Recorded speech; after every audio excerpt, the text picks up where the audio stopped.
Hello friends, welcome to the TechListen channel. So friends, today I will talk about LG's 27GP95R-B, a 27-inch Nano IPS gaming LCD. So friend, this product is set to hit the market on 27 September and the market retail price is $699 and friend, it showcases compatibility with both AMD FreeSync Premium Pro and NVIDIA G-Sync compatible, ensuring optimal display synchronization, and you will appreciate the inclusion of features like DES mode designed to minimize input lag and the flex stabilizer enhancing visibility in various lightning conditions, and this monitor incorporate eye care functions including flicker-free and blue light reduction mode.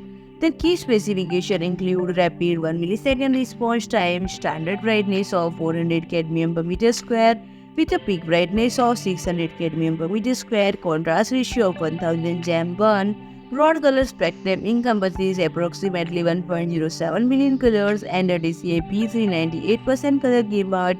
The display offers a wide viewing angle of 178 degrees both horizontally and vertically, and it supports high dynamic range content conforming to VESA DisplayHDR 600 standards. And for connectivity, it is equipped with two HDMI ports, one DisplayPort, two USB 3.0 upstream ports, one USB 3.0 downstream port, and one headphone output. And the stand offers flexibility with tilt range of -5 to 15 degree and 90 degree pivot capability and height adjustment up to 110 mm. Additionally, it is VESA mount compatible with a pitch of 100 by 100 mm. So friend, if you like my video, please do like, share and comment, and don't forget to subscribe my channel and press the bell icon.